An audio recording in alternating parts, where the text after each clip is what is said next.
Case 1. Isaiah Stokes is an actor who appeared in shows like Power, Boardwalk Empire, and other television roles. Many people knew him as a strong and confident performer, but his life changed after a deadly shooting in Queens, New York. On February 7, 2021, a 37-year-old man named Tyrone Jones was sitting inside a parked Jeep Cherokee on a quiet street in Jamaica, Queens. He was waiting for a friend when a person walked up to the car and fired several shots through the window. Tyrone did not survive.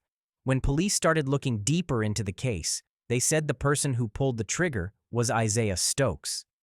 This news shocked many fans who had no idea he was connected to such a serious crime. Prosecutors explained that the shooting was not random.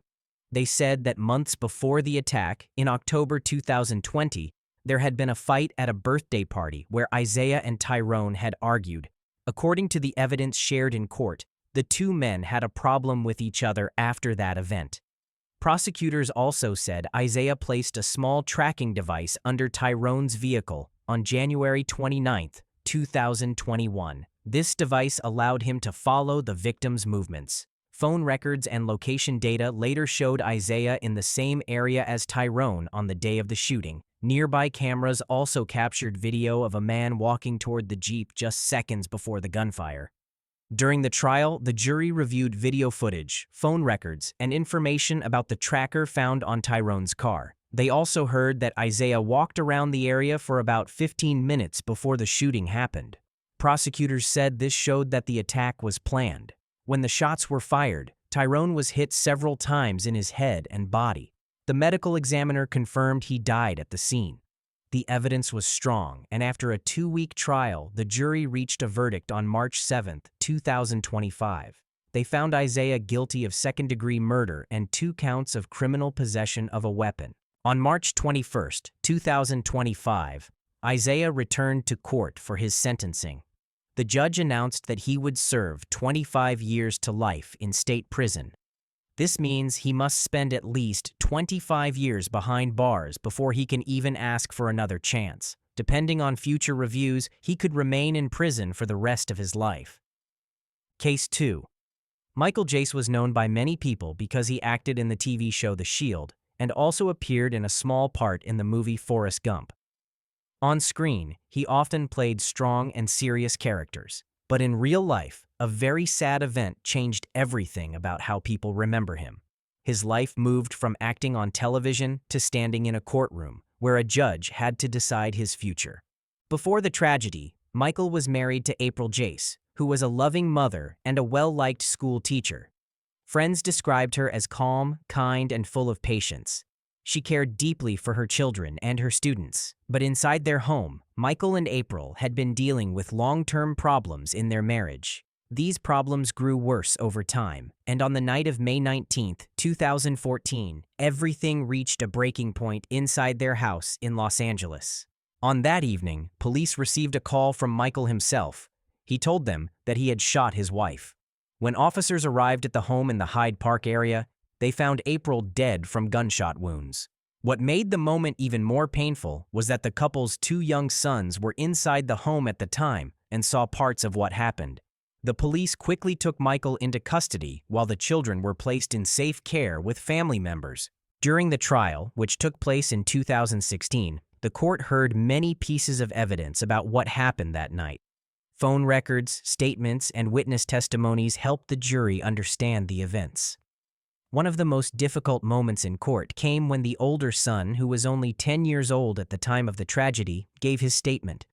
He described hearing his father speak to his mother moments before more shots were fired. These details made the case even more emotional for everyone in the courtroom.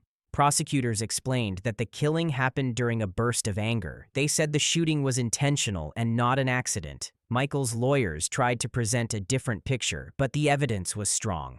After listening to everything, the jury found Michael guilty of second-degree murder.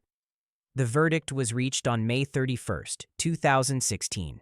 A little over a week later, on June 10, 2016, the judge announced the sentence, 40 years to life in prison.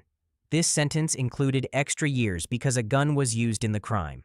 With this punishment, Michael is not expected to leave prison for many decades. and he may spend the rest of his life there. During sentencing, Michael apologized and said he could not justify what he had done. But for April's family, the loss was permanent, and no words could change their pain. Just before we go ahead on the next case, please support my channel by liking this video and subscribing to the channel. This kind gesture from you would help my channel grow. Thank you very much. Case 3. Ryan Grantham was a young Canadian actor who many people knew from TV and movies. He appeared in shows like Riverdale and in movies such as Diary of a Wimpy Kid.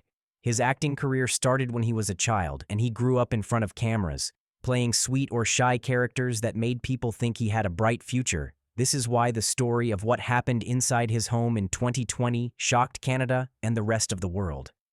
People could not believe that someone with a calm public image could become the center of such a painful and tragic event. In March 2020, Ryan lived with his mother, Barbara Waite, in Squamish, British Columbia. Barbara was a kind woman who worked as a teacher and loved helping people. On March 31, 2020, Ryan walked into the room where his mother was sitting. Court records show that she was quietly playing the piano. Ryan carried a gun, and during that moment, he fired one shot at her head. Barbara did not survive. This was one of the most heartbreaking moments in the case because Barbara was alone, peaceful, and had no idea what her son planned to do.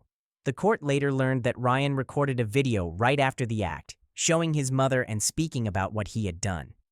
The next day, Ryan gathered some items, wrote notes, and left the house. Court reports show that Ryan was not thinking clearly at this time. He drove for hours, carrying weapons inside his car. He later told police that he thought about harming someone else, including a public figure, but he stopped himself. Instead of moving forward with more harm, Ryan drove to a police station in Vancouver. There, he calmly told officers, "I killed my mother." Police arrested him right away. Over the next 2 years, the courts reviewed Ryan's case from every angle. Judges read his journals, watched the video he recorded after the killing, and listened to experts. Several reports showed that Ryan had been dealing with depression and emotional struggles for a long time. His lawyers explained that Ryan felt overwhelmed and hopeless before the event. While this helped explain his mental state, it did not excuse what happened to Barbara. During the trial, the judge spoke about Barbara with respect. She was described as a loving mother who cared deeply about Ryan and always tried to support him. The judge also spoke about how painful this tragedy was for the family left behind. Ryan cried in court while hearing statements about his mother's life and the impact of the loss. He later stood up and apologized, saying he felt deep regret and wished he could take everything back. In September 2022, the British Columbia Supreme Court announced the final result. Ryan Grantham was sentenced to life in prison for second-degree murder. The law in Canada requires anyone found guilty of second-degree murder to receive a life sentence. The judge also ruled that Ryan must wait 14 years before he can ask for parole. A parole board will have to decide if he is safe to return to society. Case 4. Joe Sun, an actor and former MMA fighter who became known for playing the character Random Task in Austin Powers' International Man of Mystery. Many people laughed at his funny scenes in the movie, but his real-life story became one of the darkest crime cases linked to a Hollywood performer. Long before he ever appeared in films, a serious crime happened on December 24, 1990. A 19-year-old woman was kidnapped while she was outside walking her dog in California. Several men forced her into a car and hurt her for hours. At the time, no one knew who the attackers were, and the case went cold for many years because the men were never identified. More than 16 years later, everything changed. In 2008, Joe Sun was arrested for a different crime, unrelated to the old case. Because of that arrest, the state collected his DNA. When his DNA entered the national database, investigators discovered a match to the DNA found on the victim from the 1990 kidnapping. This single match reopened the entire case, and police immediately began looking at Joe Sun as a suspect. The victim also came forward and spoke about what she experienced that night. She explained how she was taken at gunpoint, forced into a car, and hurt over and over again by the men inside. Her memories stayed extremely clear even after many years.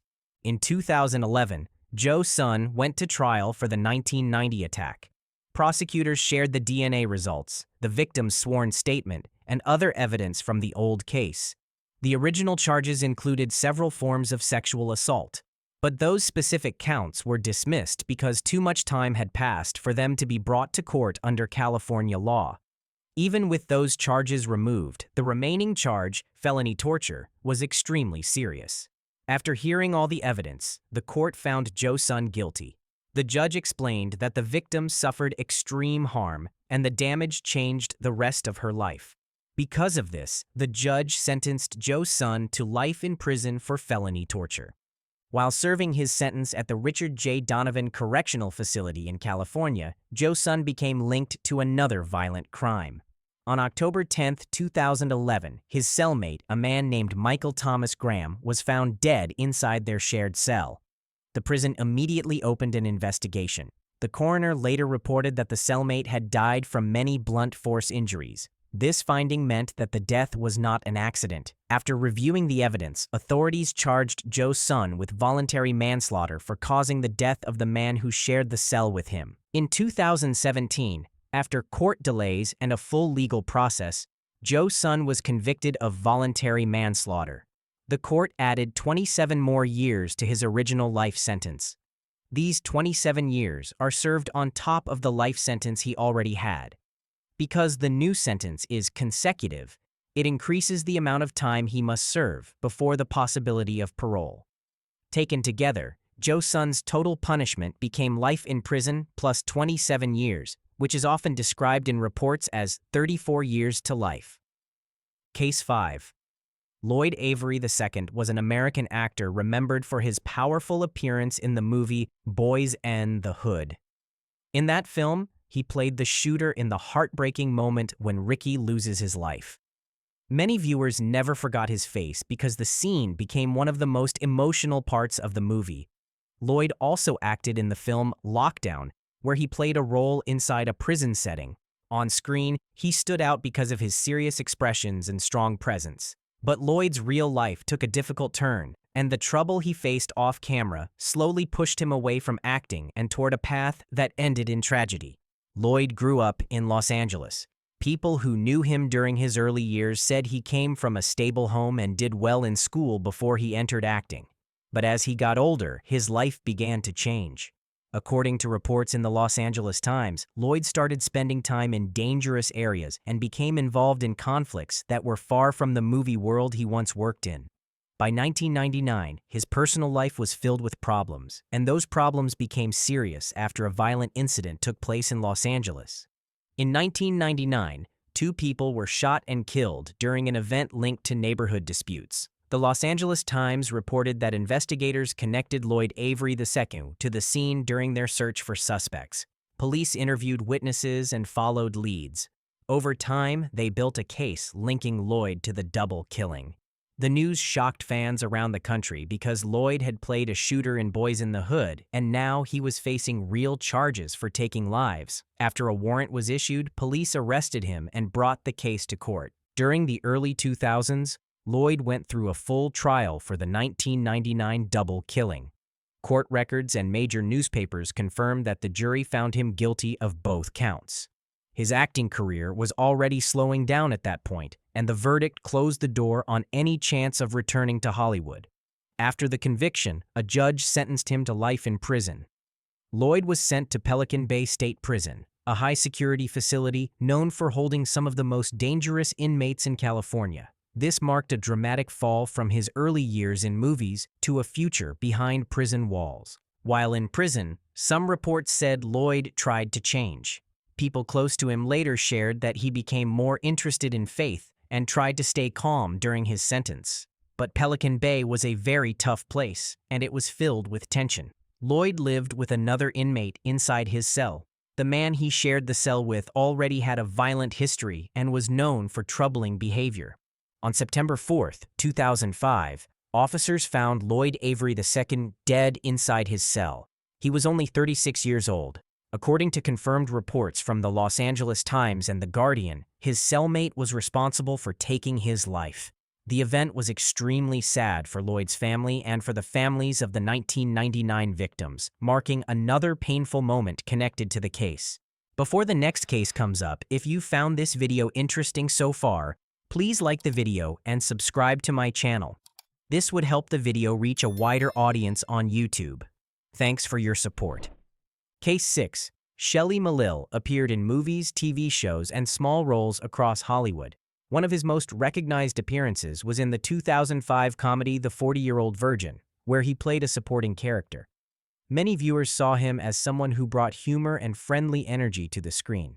But on August 10, 2008, his name appeared in national news for a completely different reason. Police said he attacked his ex-girlfriend, Kendra Beebe, at her home in San Marcos, California. This case shocked the public because the details were extremely serious and because the person involved had been a familiar face in a popular film. According to court reports and major news articles, Beebe was at home with a friend that night. She was sitting outside on the patio when Shelley Malil walked into the yard. She did not expect to see him there. Without warning, Malil began stabbing her again and again. Various reports said she was stabbed more than 20 times, with wounds to her chest, back, arms, neck, and hands. 2 of the wounds punctured her lungs, leaving her in a life-threatening condition. Beebe tried to defend herself and screamed for help. Neighbors heard the cries and called emergency services. Her children were inside the house during the attack. Beebe was rushed to the hospital, and doctors later said it was a miracle she survived. She needed major medical treatment because of the number and depth of the wounds. When she spoke later in court, she said she believed she was going to die on that patio. Her bravery and strength became an important part of the case because her testimony helped the court understand exactly what happened that night. Police arrested Shelley Malil the next day at a train station in Oceanside, California. He did not resist. Officers said he was trying to meet someone who could help him after the attack. Once in custody, prosecutors charged him with attempted premeditated murder, assault with a deadly weapon, and several related counts. The case moved quickly because the evidence was strong, and Beebe was alive to describe the attack in detail. The trial began in 2010, and it soon became one of the most talked-about criminal trials in Southern California. Prosecutors told the jury that the attack was planned, pointing to the number of stab wounds and the force used. They showed photos, medical reports, and witness statements. Beebe described how she fought to live and how she tried to protect herself. Prosecutors said Malil intended to kill her. Malil's lawyers argued that he acted in confusion and panic, saying he thought someone else at the house was a threat. However, the jury studied all the evidence and did not accept this explanation. On September 16, 2010, the jury found Shelley Malil guilty of attempted premeditated murder and assault with a deadly weapon. These charges carried some of the heaviest penalties under California law. In December 2010, the judge sentenced Malil to life in prison with the possibility of parole. Under California sentencing rules, this is sometimes listed as 12 years to life, because the earliest parole consideration can happen after 12 years. News outlets explained that the judge believed the attack showed determination to cause extreme harm and that Beebe's survival was due to quick medical care, not mercy from the attacker. A major update came years later. In 2018, after serving around 8 years of his life sentence, Shelley Malil was granted parole. This decision followed several hearings where he expressed remorse. He was released under parole supervision. Case 7. Kirill Kanakin. Many people in Russia once knew him as a young actor who had small roles in entertainment projects. His life looked simple from the outside, and nothing suggested he would one day become the target of a major legal case involving national security. But in 2024, his name appeared in news reports across Russia and other countries after he was accused of taking part in activities that placed him on the opposite side of the Russian government. According to information released by Russian authorities, Kirill left Russia during the ongoing conflict between Russia and Ukraine. They claim he later joined a group called the Russian Volunteer Corps, also known as the RVC or RDK. This group is made up of Russian citizens who oppose the Russian government and fight on Ukraine's side. Because of this, Russian officials consider the group illegal and connected to harmful acts. The charge placed on Kirill was high treason, which is one of the most serious charges a person can face in Russia. Under Russian law, this charge is connected to accusations of working with forces seen as enemies of the state. The details of what Kirill supposedly did with the RVC come mainly from statements released by Russian investigative bodies. These statements say that Kirill took part in activities that supported the RVC, though there is no public record of independent international sources confirming the exact actions he took. What is certain is that the Russian government believed the evidence was enough to move forward with a trial. In February 2024, Kirill's case went to a military court in Moscow. The trial was held in absentia, which means Kirill was not present. Because he was not in Russia at the time, the court proceeded without him. Military courts in Russia handle cases tied to national security or actions that authorities say help an opposing force. The prosecutors presented their evidence to the judges, and the court reviewed information about Kirill's alleged involvement with the RVC. On February 26, 2024, the court announced its ruling. Kirill Kanakin was found guilty of high treason and was sentenced to life in prison. Since he was not in Russia, the sentence cannot be carried out unless he is arrested by Russian authorities or handed over by another country. Still, the ruling officially remains in place, and Kirill is now listed as a person wanted by Russia. Reports also mention that Russian authorities connected Kirill to a group of individuals accused of being involved in a reported cross-border action in the Bryansk region. Authorities claimed the RVC had taken part in hostilities inside Russian territory. However, the exact details of this reported incident have different versions, and outside sources do not fully confirm every part of the event. Because of that, only statements that come directly from the Russian court records and major news outlets can be treated as fully confirmed. By the end of 2024, Russian officials again mentioned Kirill's name in public documents, stating that an additional ruling also found him guilty in another case linked to the same group. This case, too, was held in absentia, and it repeated the life sentence penalty. These follow-up rulings show that he remains on Russia's wanted list and that the state considers him tied to actions that support the RVC. Case 8. Robert Louis Baker, once known for his work in adult films, but his name became famous for a very different reason: his involvement in the killing of well-known hairstylist Fabio Cementilli. Fabio was a respected figure in the beauty world, known for teaching, inspiring new stylists, and appearing at public events. His life ended on January 23, 2017, when he was found outside his home in Woodland Hills, Los Angeles. At first, police thought it might have been a robbery because furniture was moved, items were missing, and parts of the home looked disturbed. But as investigators looked closer, they found clues that told a very different story. Detectives soon learned that Fabio's wife, Monica Cementilli, had been in a long-term relationship with Robert Louis Baker. This discovery changed everything. According to the Los Angeles Police Department and the District Attorney's Office, phone messages, private communications, and travel records showed that Baker and Monica were connected in ways that went beyond friendship. Their relationship stretched back several years. As investigators studied the case further, they also found information suggesting that the couple had plans that involved money linked to life insurance benefits. When police examined the scene again, they noticed details that did not match a real break-in. Things were moved around in a way that looked staged. Important items were missing, but some valuable property was untouched. This helped detectives understand that someone wanted the scene to look like a robbery, even though the purpose was not theft. All of these details gave investigators enough reason to continue looking for a plan behind the killing. By 2019, enough evidence had been gathered to arrest both Robert Louis Baker and Monica Cementilli. They were charged with murder and conspiracy. The case soon became well known across the country because Fabio Cementilli was a public figure, and the idea that people close to him were involved shocked many people. Prosecutors later explained that the motive involved gaining money from a large insurance policy after Fabio's death. They said Baker entered the home on the day of the killing, while Monica helped plan or support the act. Court hearings revealed more about what happened on January 23, 2017. According to the district attorney, Fabio was attacked in the backyard area of his home. He suffered several wounds that caused his death at the scene. Afterward, the inside of the home was arranged to look like someone had broken in.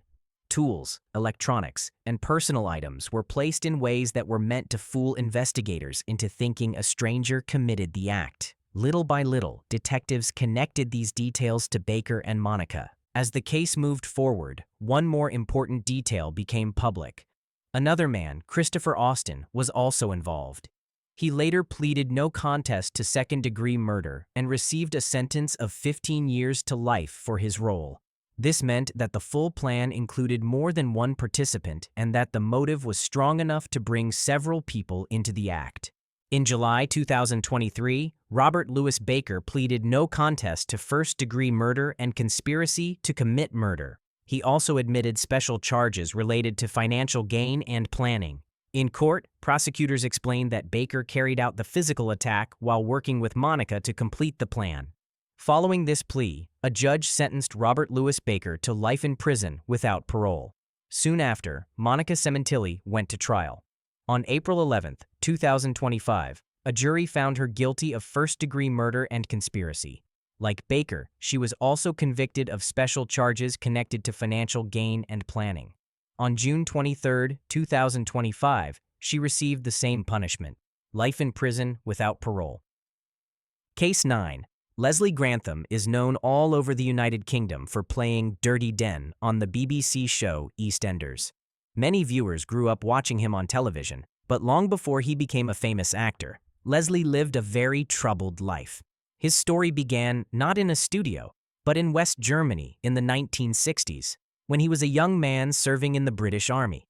What happened there changed the rest of his life. On December 3, 1966, 19-year-old Leslie tried to rob a German taxi driver named Felix Reese in the city of Osnabrück. During the robbery attempt, the gun Leslie was holding went off. The shot hit the driver in the head. Felix Reese later died from the injury, and the police acted quickly. Because a British soldier had caused the death of a German citizen, the case became very serious and was handled under military law. After Leslie was arrested, he admitted that he had planned to rob the driver.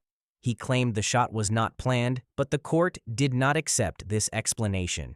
In April 1967, he faced a British military court-martial.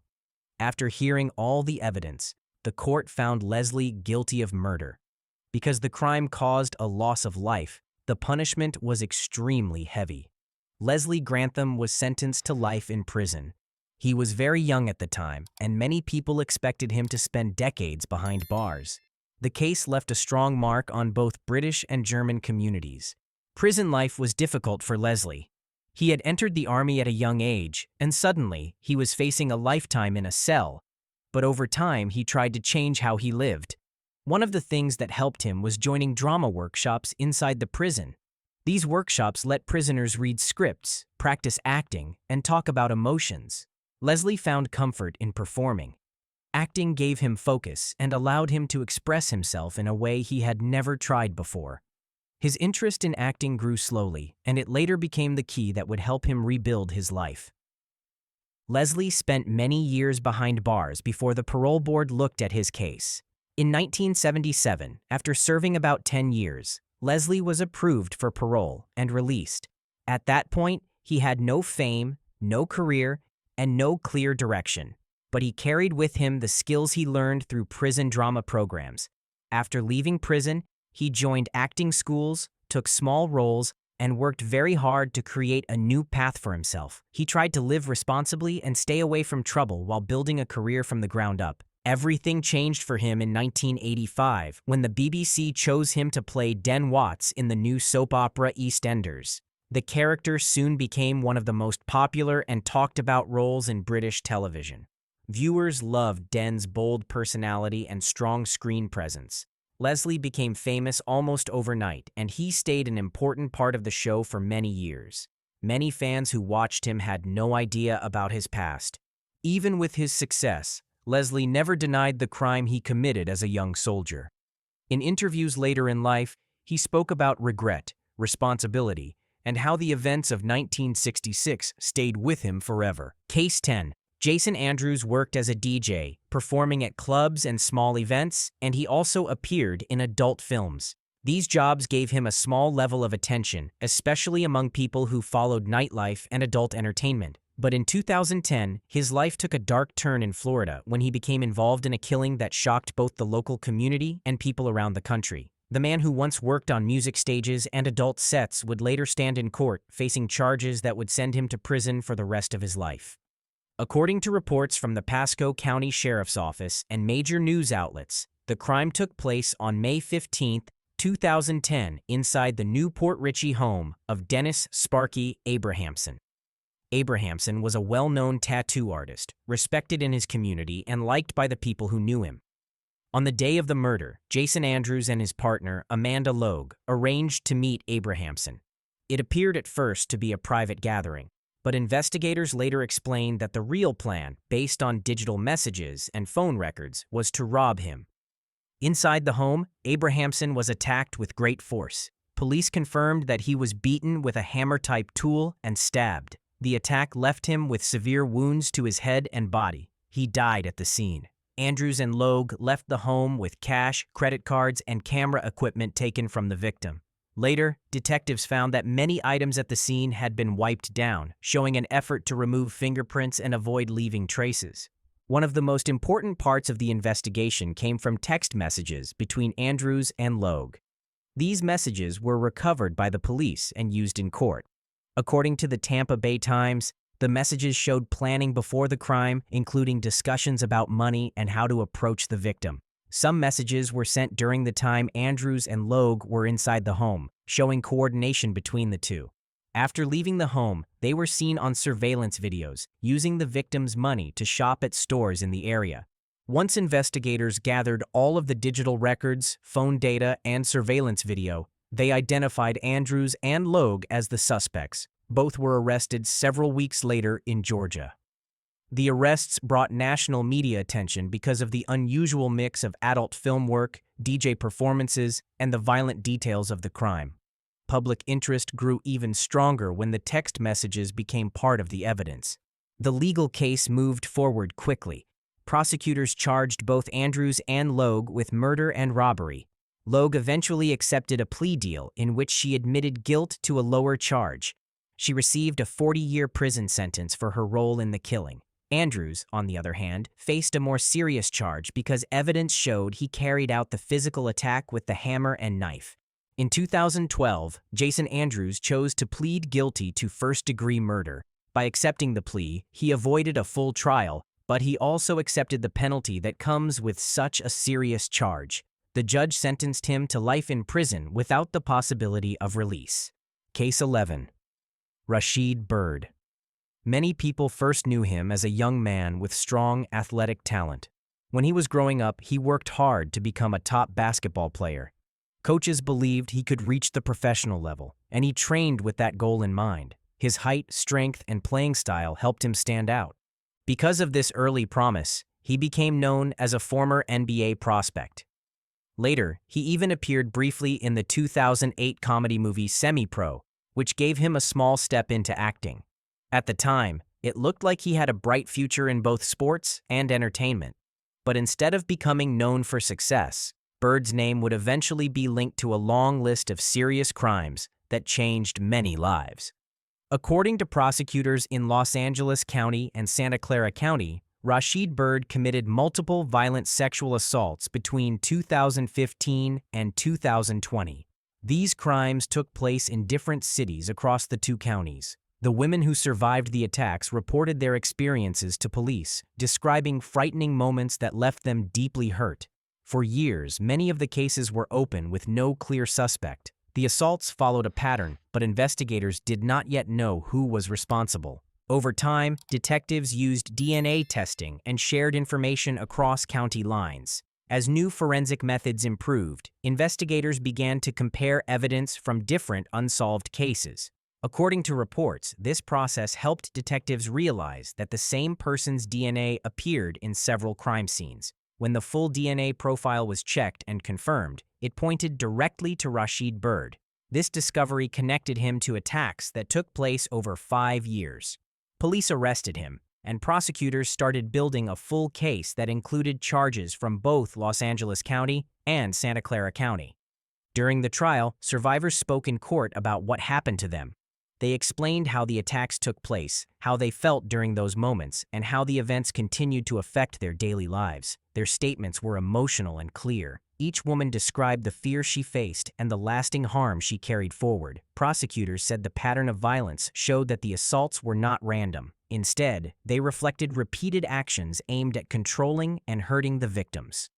Reporters from CBS News Los Angeles and Law & Crime noted that the survivors' voices played a major role in showing the full scope of the case. The jury listened to all the testimony, reviewed documents, and studied each charge. After careful examination, they found Rasheed Bird guilty on multiple felony counts. These included kidnapping, sexual assault, and other violent acts. Each felony carried heavy penalties under California law. The judge looked at the full timeline, the number of victims, and the seriousness of each attack. The details presented by prosecutors showed a pattern of repeated harm across several years, and the court stated that the survivors had waited a long time for justice.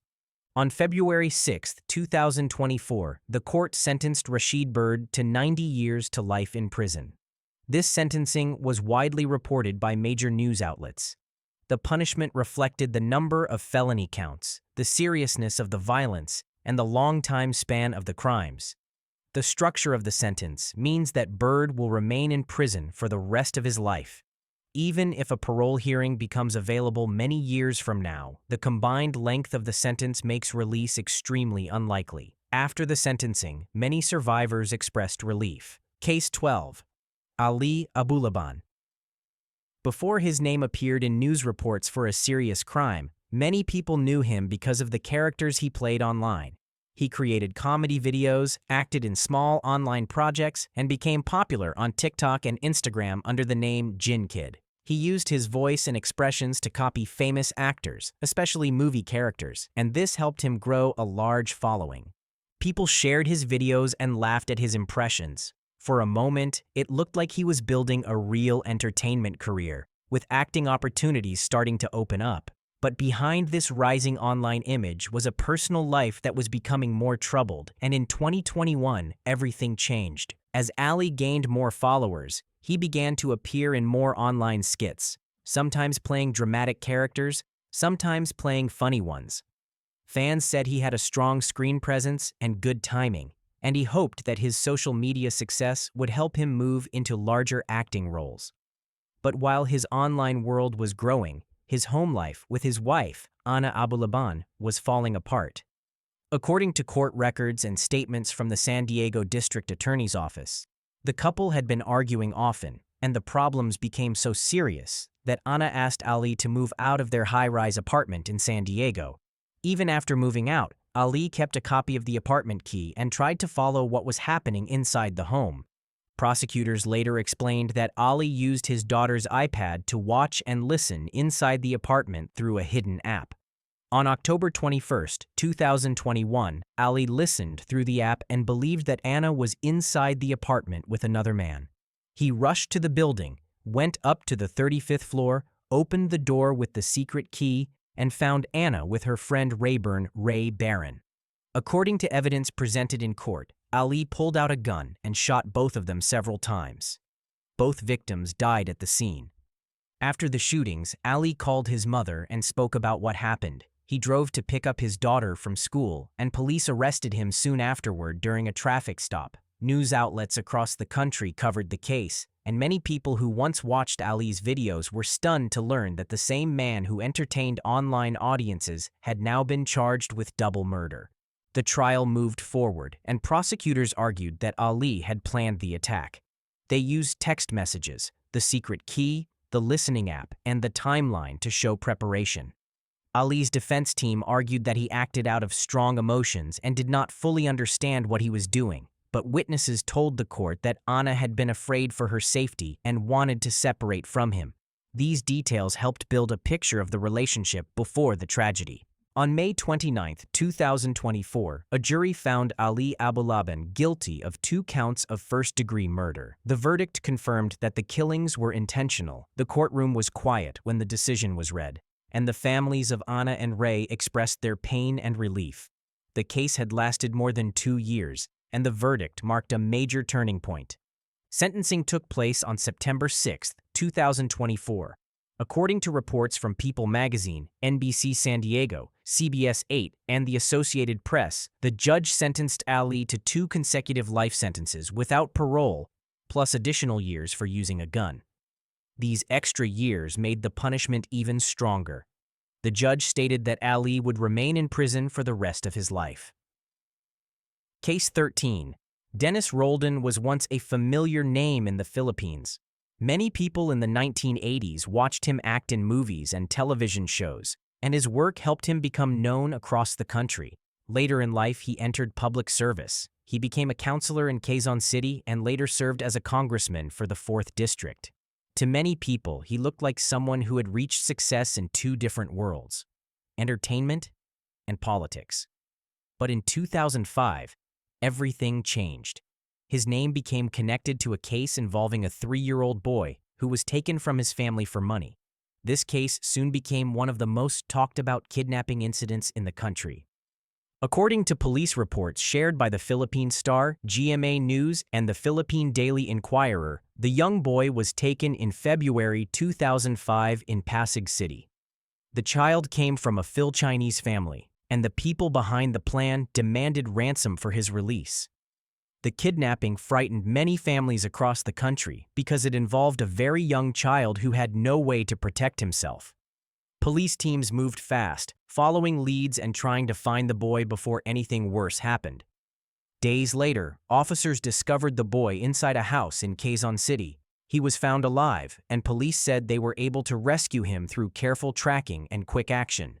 The relief felt by the family was enormous, and news networks reported that the child was not harmed. After the rescue, the focus of the case turned to the people behind the plan. Investigators began identifying those involved, studying calls, movements, and witnesses. It was during this investigation that the name Dennis Roldan, whose real name is Mitchell Yap, appeared in police findings. Authorities said he was linked to the group responsible for the kidnapping. News reports explained that he was arrested and charged with kidnapping for ransom, along with illegal possession of firearms. For many people who remembered him as an actor or a politician, this development was extremely surprising. As the case moved to court, more details came out. Prosecutors explained how the boy was taken, where he was kept, and the demands made by the kidnappers. They also presented evidence connecting Roldan to the crime. The trial lasted for years, with both sides presenting their arguments.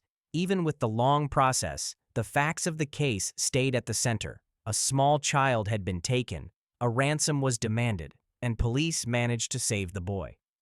On August 29, 2014, the Pasig Regional Trial Court Branch 167 gave its judgment. The court found Dennis Roldan guilty of kidnapping for ransom. He was given reclusion perpetua, which is a life-term sentence in the Philippines. Under this penalty, a person can spend up to 40 years in prison before even being considered for release. This is one of the heaviest sentences under Philippine law, and it is used for the most serious crimes. Roldan tried to appeal the ruling, but in June 2018, the Court of Appeals affirmed the conviction. This meant the findings from the 2014 ruling remained valid. The court stood by the earlier judgment, explaining that the evidence was strong and supported the decision. After the appeal ruling, his sentence stayed the same, confirming that he would live out his prison term. Case 14. Joseph Estrada is one of the most famous movie stars in the history of the Philippines. Before he ever became president, millions of people across the country watched him in films from the 1960s all the way into the 1980s. He was known for playing strong characters and for connecting with ordinary people. Because he starred in more than 100 movies, his face became familiar to families everywhere. But his life did not stay inside the world of acting. After years of success on screen, Joseph Estrada moved into politics. This choice began a new chapter that led to one of the most important legal cases in Philippine history. After his acting career slowed down, Estrada first served as mayor of San Juan. He later became vice president of the Philippines in 1992. His popularity continued to rise, and on June 30, 1998, he became the 13th president of the Philippines. Many people believed he would bring a simple and friendly leadership style, something they associated with his movie roles. But during his presidency, several accusations of corruption started to grow. In 2000, reports claimed that Estrada had accepted money from illegal gambling operations called jueteng. There were also claims that he had taken public funds for personal use. These accusations caused national tension and led to a political crisis. By late 2000 and early 2001, senators, cabinet members, church groups, and many ordinary citizens began demanding answers. When the impeachment trial in the Senate stalled, large crowds gathered in what became known as the EDSA-2 protests. On January 20, 2001, under heavy public pressure, Estrada left the presidential palace. Soon after, on April 25, 2001, he was arrested and charged with plunder, which is a crime in the Philippines involving the theft or misuse of very large amounts of public money. Because the accusations involved billions of pesos, the case became a massive national event. The trial was handled by the Sandiganbayan, the special anti-corruption court responsible for dealing with high-level government cases. For several years, the court studied bank records, financial movements, and witness statements. Prosecutors said that Estrada received huge amounts of money from illegal gambling, took funds meant for farmers, and received commissions from share sales involving government pension funds. They also said he kept large amounts of money in a secret bank account under the name Jose Velarde. Estrada denied these claims and said the case was political, but the court continued to examine every detail. On September 12, 2007, the Sandiganbayan delivered its ruling. The court found Joseph Estrada guilty of plunder. He was sentenced to reclusion perpetua, which is the Philippine version of life imprisonment. Along with the prison sentence, the court ordered the government to take control of large amounts of money and property linked to the case, including the well-known Boracay mansion. The court also banned him from ever holding public office again. Joseph Estrada became the first former president in Philippine history to be convicted of plunder. Because he was a former head of state, Joseph Estrada was not held in an ordinary prison. Instead, he stayed under strict security at his rest house in Tanay, Rizal, during the trial and after the conviction. Even while detained, he continued to say he was innocent. Supporters held rallies asking for his release. Just weeks after the conviction, something major happened. On October 25, 2007, President Gloria Macapagal Arroyo granted him a full pardon. This pardon released him from serving the life sentence and restored his civil and political rights. Estrada accepted the pardon and walked free the next day, on October 26, 2007. After his release, Joseph Estrada returned to public life. In 2010, he ran for president again and finished second. In 2013, he became mayor of Manila and served until 2019. Case 15. Luka Magnotta became known online many years before his crime shocked Canada. He had tried to build attention through videos, photos, and small roles in adult film work. Some people only knew him as someone who liked to post about himself on different websites. But in 2012, his name appeared in the news for a far more serious reason. Police in Montreal named him as the person responsible for taking the life of Jun Lin, a Chinese student who had come to Canada to study and build a new future. Jun Lin was last seen on May 24, 2012. Friends and classmates became worried when he stopped answering messages. At the same time, investigators began to look into strange reports about a missing student. When police checked Magnotta's apartment in Montreal, they found signs that something terrible had happened inside. Evidence in the home showed that Jun Lin had been harmed there, and his body had been separated into different parts. While the case was unfolding, Magnotta left Canada. Reports said he traveled through several countries before reaching Europe. Police in Canada issued an international alert. Officers in many places began to search for him, and the story spread to newspapers around the world. At this time, photos of Magnotta appeared across the internet because police wanted the public to help find him quickly. The search ended on June 4, 2012, when German police found Magnotta in an internet cafe in Berlin. According to reporters, he was reading news articles about himself at the moment officers arrived. He did not resist the arrest. Afterward, German authorities prepared to send him back to Canada. Later that month, he was flown under heavy security to Montreal. His arrival was covered on multiple Canadian news stations, and the case became one of the most talked about events in the country that year. In 2014, Magnotta went on trial in Montreal. The courtroom was filled with reporters, lawyers, police, and members of the public who wanted to understand how the crime happened. Prosecutors explained every step of the timeline, starting with Junlin's disappearance and ending with Magnotta's travel across Europe. They showed the evidence found in the apartment, along with other materials they collected during the investigation. Magnotta's lawyers told the court that he had mental health problems that affected his thinking. They argued that he did not fully understand his actions. But the jury listened to all sides and studied the evidence closely. After weeks of testimony, they reached a clear decision. In December 2014, the jury found Magnotta guilty of first-degree murder, the most serious criminal charge in Canada. Because of the way Canadian law works, a first-degree murder conviction carries a mandatory life sentence. This means Magnotta must stay in prison for the rest of his life, with no chance of parole for 25 years. The judge also added other prison terms for separate actions connected to the case, such as sending parts of the body to political offices. However, those extra terms run at the same time as the life sentence. After the trial, many people in Canada remembered Junlin as a kind young man who came to the country to study, work, and help his family. His school, Concordia University, shared statements honoring his life. Chinese communities across Canada also expressed sadness and support for his family, who had to endure the painful details of the case during the trial. Case 16. Timothy J. Bowam. Many people once knew him from his work in adult films, where he used the name Marcus Allen. But his life took a very dark turn in 2006 when he became involved in a murder case that shocked people across Denver, Colorado. Before the crime, Timothy had a personal connection to John Paul J.P. Kelso, a businessman who owned a company called Professional Recovery Systems. Kelso was known by friends and co-workers as calm, organized, and caring. He also helped people he knew, including Timothy, by giving him small jobs and support. Because of this past connection, Timothy knew where Kelso lived, and he knew things about Kelso's home and work life. In November 2006, Timothy formed a plan based on his belief that Kelso kept a large amount of money in a safe inside the house.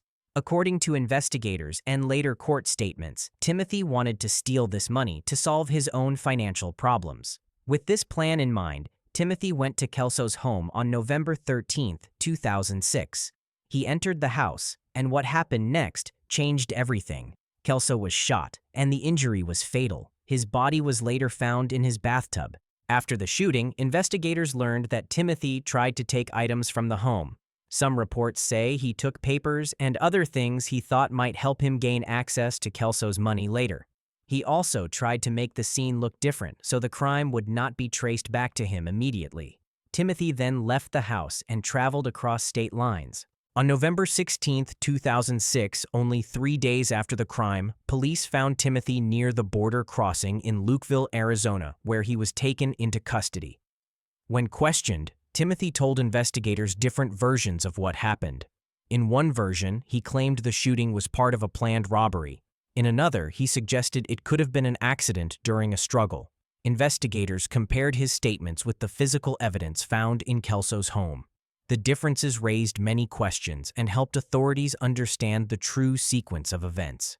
During the next months, investigators collected phone records, witness statements, and forensic evidence from the scene.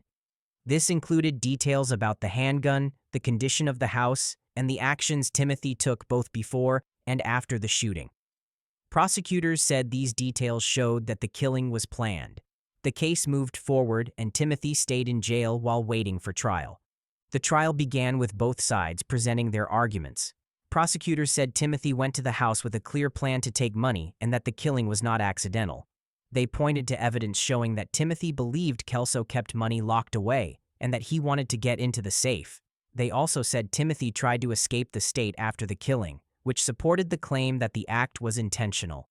On June 9, 2009, the jury reached its verdict.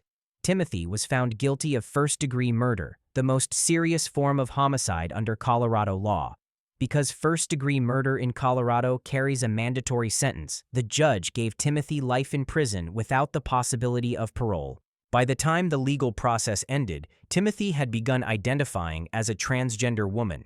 However, this did not change any part of the legal ruling. The sentence was based entirely on the events of the crime and the evidence presented in court.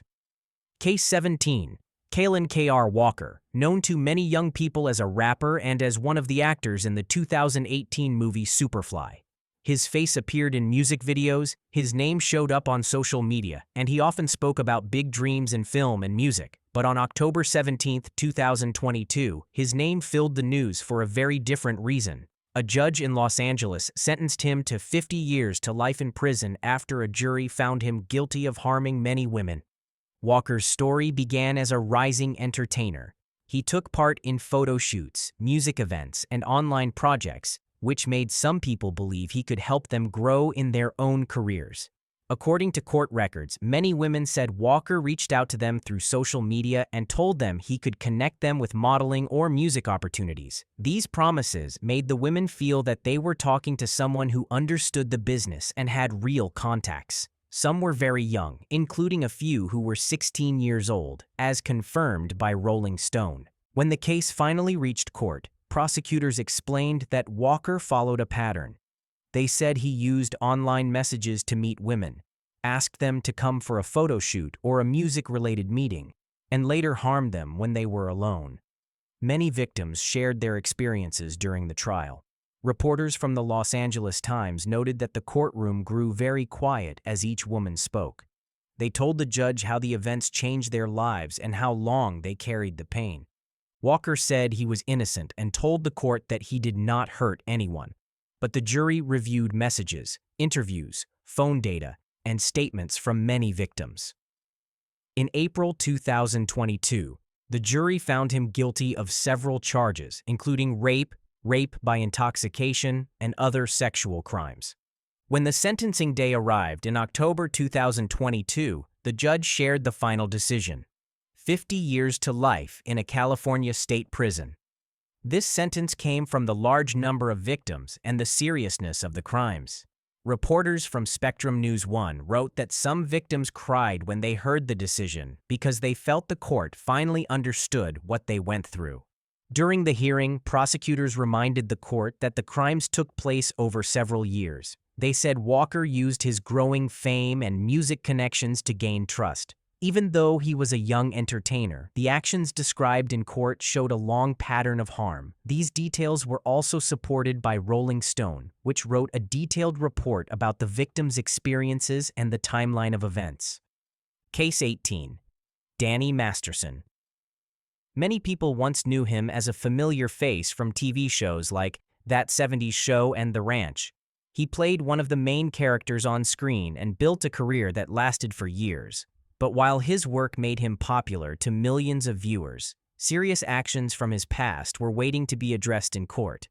These actions would eventually change his life completely and lead to a prison sentence that could keep him behind bars for the rest of his life.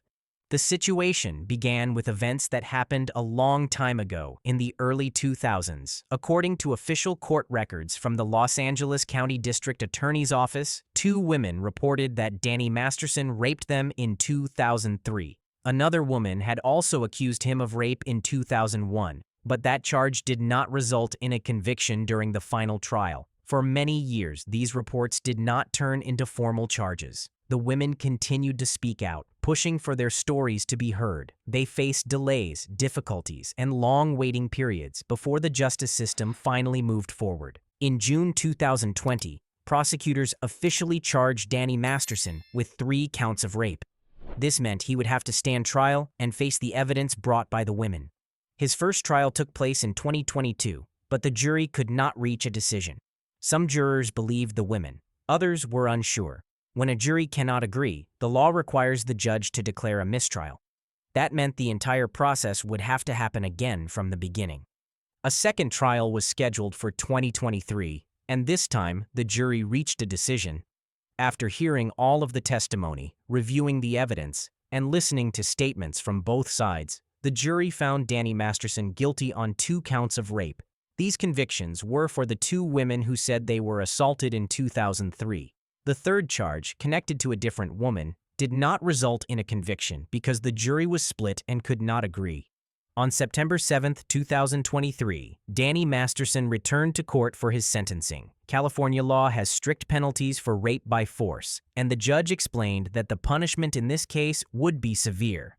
Danny Masterson was sentenced to 30 years to life in prison. According to the judge's decision, he must serve 2 15-year-to-life terms, one for each conviction, and they must be served one after the other. This means he will not be eligible for parole for at least 30 years, and even after that, he would only be released if a parole board decides he is safe to return to society. Many experts say that a sentence structured this way often results in a lifetime in prison. After the sentencing, Danny Masterson was taken into custody immediately. Later, on December 27, 2023, he was moved into a California state prison to begin serving his sentence. News outlets like CNN, BBC, and the Associated Press confirmed these dates and details. His legal team has continued to challenge the outcome, and new filings show that his lawyers are trying to overturn the conviction. But as of right now, the conviction stands, and he remains in prison. Case 19. David Enrique Mesa was an adult film actor who used the name Mario Romo in his work. Many people in that industry knew him, and many viewers recognized him from different videos. But in private, Mesa was living a very different life. He had a relationship with a wealthy man named Jake Clyde Marandino, and at the same time, he also lived with a woman in California who was pregnant with his child. This secret life, mixed with money problems and dishonest plans, led to one of the most shocking murder cases in the U.S. federal system. Jake Marandino lived in Texas. He met Mesa online in June 2013. Over time, the two became close. Jake cared deeply for Mesa and trusted him. That trust grew stronger in 2015 when Jake purchased a beachfront condo in Rosarito, Mexico, for about $273,000. Jake also signed a will that made Mesa the only person who would receive all his assets, including the condo and other financial benefits. Jake believed he was helping someone he loved. What he did not know was that Mesa had plans that would put him in great danger. On May 1, 2015, Mesa and Jake traveled to Rosarito together. Jake believed the trip was a normal vacation. Prosecution later showed that Mesa had a different purpose. Mesa and his girlfriend, who stayed in the U.S. during parts of the trip, had been searching for ways to gain money. Phone messages and travel records, presented in court, made it clear that Mesa told different lies to both Jake and his pregnant girlfriend. He told Jake he wanted a future with him, but also told his girlfriend the opposite. Investigators explained that Mesa wanted Jake's property and money. In the early hours of May 2, 2015, Jake was found on a rough roadside between Rosarito and Ensenada. His body showed signs of extreme violence. According to the U.S. Department of Justice, Jake had 24 stab wounds and deep cuts across his neck. The scene made investigators believe the attacker wanted to make sure Jake never survived. Mexican police contacted U.S. authorities right away because they discovered evidence linking the case to an American citizen. As both countries worked together, several pieces of evidence pointed directly to Mesa. Phone records placed him near the spot where Jake's body was found. Traffic cameras showed Mesa crossing back into the United States shortly after the killing, riding a motorcycle Jake had given him. Meanwhile, Mesa's girlfriend crossed separately in a different car. Mesa also returned to San Diego soon after and tried to claim Jake's property, using the will that named him as the only heir. This action raised even more suspicion. The FBI and federal prosecutors built a strong case. They gathered messages, travel logs, and financial documents. They also presented evidence showing that Mesa had written fake stories and planned false explanations to mislead investigators. The court learned that Mesa tried to hide important details, change his stories, and even create fake paperwork after the killing. All these actions helped prosecutors show that the plan was carefully prepared. In May 2017, a federal jury found Mesa guilty of several charges, including interstate or foreign domestic violence resulting in murder and conspiracy to obstruct justice. These are serious federal crimes. The evidence was so strong that the jury agreed unanimously. After the verdict, Jake's family spoke through the court about their pain and loss.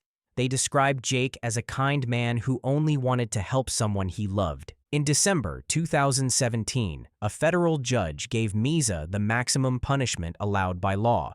He received life in prison, plus 20 more years for the obstruction charge. The judge said the crime was extremely cruel and involved clear planning, deception, and financial motives. Case 20. Dennis Da Silva. During the 1990s, Dennis was seen as a rising young star who danced, sang, and entertained viewers every week. His cheerful screen image made him familiar to many homes. But years later, his name became connected to one of the most serious criminal cases in Philippine show business history. This case is shared only for learning, awareness, and understanding of how the justice system protects children. The story began long before the final court decision. In the early 2000s, Dennis was living with a partner who had a daughter. The girl was only 14 years old at the time. According to later court findings, the abuse started around 2001, and it continued many times.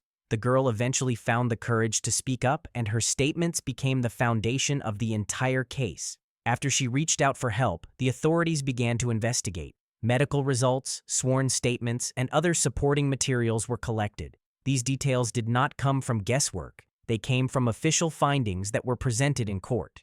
In 2002, Dennis was arrested. Because of the seriousness of the accusations, he remained in jail while the case moved through the justice system. The legal process lasted many years because the charges involved repeated acts, and each one required careful review.